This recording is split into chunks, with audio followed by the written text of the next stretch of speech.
हाथ नहीं मरा, इन सभी क्वेश्चंस के आंसर मैं आज की वीडियो में करने वाला हूं। फिर जो नए लोग आए मेरे चैनल पर जल्दी से दबा दें सब्सक्राइब का बटन, प्राण जैसे कहते हैं इंस्टाग्राम पे फॉलो यहाँ @numalnim, क्योंकि आपके सभी क्वेश्चंस के आंसर मैं वहां पर करने वाला हूं। वीडियो करते जल्दी लाइक ताकि हम स्टार्ट कर सकें बहुत ही सुपर रिव्यू। तो चले आगे बढ़ते हैं।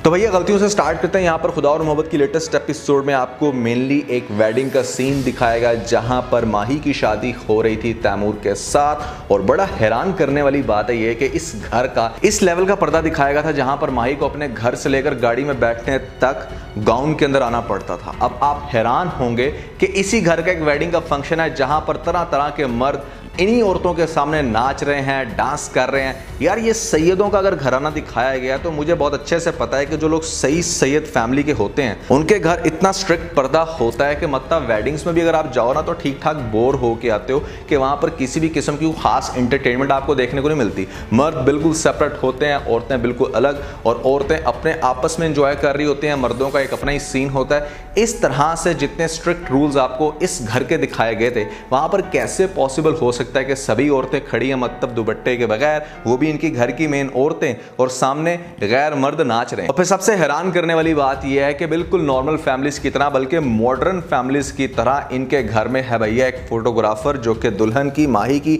बड़े मजे मजे से डिफरेंट एंगल से पिक्चर्स ले रहा है बिल्कुल माही के सामने। यहां पर अब माही का किसी से भी कोई पर्दा नहीं है। और एक और इंटरेस्टिंग बात आपको देखने को मिलती है कि मतलब यहां पर ठीक है जब उसने दुल्हन बनना ही था, उसने ड्रेस इतना बड़ा पहनना ही था, तो वहां पर कैसे ये पॉसिबल नहीं था कि वो मेहंदी को स्किप कर देती। हाँ ठीक है आपको मेहंदी वाला सीन दिखाएगा जहां पर वो मेहंदी नहीं लगवाना चाह रही, लेकिन लगवानी तो है ना, दुल्हन तो बनना था ना। उसने जहां मेकअप किया था, जहां पर उसने ड्रेस पहना था, वहां पर मेहंदी भी तो ऑब्वियसली उसको लगानी थी। मेहंदी के बिना तो हर कोई क्वेश्चन करता है कि भाई ये कैसी दुल्हन है जिसने मेहंदी नहीं लगाई। तो फिर कैसे आपको दिखाया जा सकता था कि माही के हाथों में नहीं लगी मेहंदी। और भैया एक ऐसी बात जिसने मुझे आज हिला के रख दिया कि इतना रिलीजियस घराना, इतनी रिलीजियस प्रैक्टिस को फॉलो करने वाला घराना कैसे इतनी बड़ी स्टुपिडिटी कर सकता है कि यहाँ पर 25 करोड़ हक महर के लिए डिमांड करे। मतलब मैं बड़ा हैरान होता हूँ इस ड्रामे के अंदर। ये जो आपको नूर महल दिखाया गया ये पाकिस्तान का सबसे बड़ा महल है।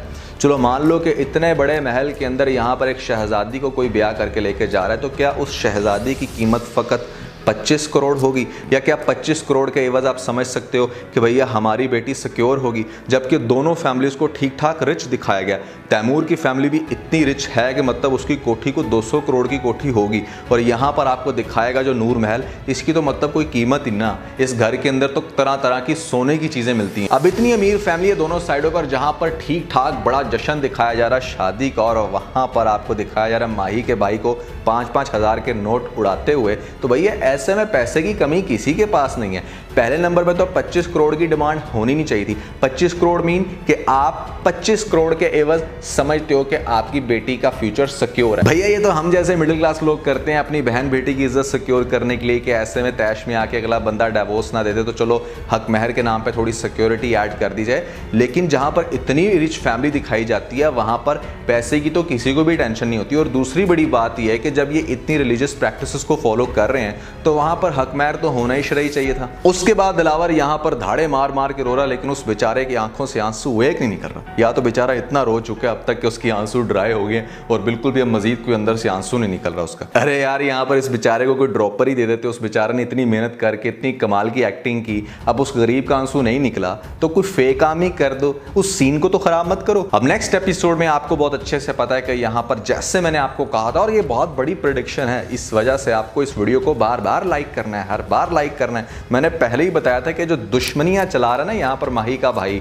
यही माही के शौहर के कत्ल का बाइस बनेगा। और वही कुछ आपको देखने को मिलेगा नेक्स्ट एपिसोड के अंदर, जहां पर अटैक करेंगे भैया और यहां पर मार देंगे तैमूर को। ये इमोशनल सीन होगा, हार्ट ब्रेकिंग सीन होगा। लेकिन माही का जो स्टिल बिहेवियर है, जो आपको खास तौर पे टीजर में भी देखने को मिलता है कि वो बार बार इस चीज को पॉइंट आउट कर रही है कि हाँ उसने मुझे बद्दुआ दी थी, इस वजह से मेरे साथ ये हुआ। मतलब उसे किसी भी दूसरी बात का रिग्रेट नहीं हुआ कि मैंने उस बेचारे गरीब की जान ले ली। उसे सिर्फ इस चीज की टेंशन है कि हाँ उसकी मुझे बद्दुआ लग रही है। मतलब माही के अपने दिल में तो जैसे कोई फीलिंग्स थी ही नहीं, ना पहले कभी थी ना उस बेचारे के मरने के बाद फीलिंग है। This drama has become more about, you can say, attack and revenge, जबकि इसकी जो थीम होनी चाहिए थी वो बेसिकली लव एंड रिग्रेट के बेस के ऊपर होनी चाहिए थी। यहाँ पर प्यार अगर किया था फरहाद ने तो एटलीस्ट आपको रिग्रेट में आप जाते हुए दिखाते माही को इन अ सेंस कि हाँ वाकई वो सच्चा था, उसकी मोहब्बत सच्ची थी और मेरे दिल में भी अब उसके लिए जज्बात आ रहे हैं। जबकि माही के दिल में क्या हुआ कि भैया उसने मेरे पे अटैक किया और अब इसे रिग्रेट है इस बात का कि उसने मुझे बददुआ दी तो मुझे उसकी बात मान लेनी चाहिए थी। कि मतलब अपनी किसी भी पॉइंट पर ना उसकी कभी फीलिंग्स थी ना है, विच इज हिलेरियस कि मुझे समझ नहीं आ रही कि आपको क्या दिखाने की कोशिश की जा रही है। चले भैया काफी कर ली यहाँ पर, I am feeling satisfied. Now let's discuss कि किस तरह से फरहाद को दिखाया जाएगा कि वो मरा नहीं है। मुझे ऐसा लगता है कि जिस टाइम वो अपनी खुदकुशी करने की कोशिश कर रहा होगा ट्रेन के सामने तो उस समय उसको कोई बचा लेगा। खुद हो सकता है कि ट्रेन के नीचे आ जाए लेकिन फरहाद को धक्का दे के बचा दे और इसी समय उसके हाथ से मोबाइल या जो भी घड़ी हो वो उस बेचारे गरीब के हाथ में आ गई हो, जिसकी वजह से वो मोबाइल और घड़ी उसके पास से मिला। हो सकता है मतलब इट जस्ट माई प्रेडिक्शन कि आपको इस तरह का सीन दिखाने की कोशिश की जाएगी। इसके अलावा there is no other option. आपको अब ये तो दिखाने से रहे कि हाँ फरहाद ही मरा है और वो आगे से उसकी एक और रूह आ गई है जो किसी दूसरे बंदे में चली गई है, इट लुक्स लाइक फरहाद। इस तरह का सीन आपको इंडियन ड्रामों में दिखाया जाता है लेकिन पाकिस्तानी ड्रामों में ऐसा कुछ नहीं होने वाला। बहुत सारे लोग स्टिल समझ रहे हैं कि हाय फरहाद मर गया और या कोई फरहाद का हम शक्ल होगा और उसको माही से कोई भी लेना देना नहीं होगा, लेकिन माही को उसके अंदर फरहाद नज़र आएगा और वो पीर की जगह आ जाएगा। मतलब बड़े अजीबोगरीब मुझे मैसेजेस आ रहे थे और मैं पढ़ के हैरान हो रहा था कि यार लोग क्या क्या सोचते हैं। ऐसा नहीं हो सकता, ऐसा बिल्कुल भी नहीं हो सकता, मतलब इसके 1% चांस भी नहीं है। आज के एपिसोड कैसी थी तो मैं कहूँगा हाँ ठीक है, अच्छा था, टाइम पास था, फ़ौरन से एपिसोड गुजर गई पता नहीं चला। लेकिन इतने बड़े प्रोजेक्ट पे आप कह लो कि अगर ड्रामा बना हो इतने बड़े बजट पे तो यहाँ पर ऐसे भी सिर्फ वो टाइम पास नहीं होना चाहिए, कुछ थोड़ी सी स्टोरी भी दिखाया करो प्रोसीड हो रही है। आपने पिछले टीज़र में हमें दिखा दिया था कि हाँ इस तरह से अब आगे से तैमूर को गोली लगनी है तो कम से कम वो वाला पोर्शन ही दिखा देते। वहाँ पर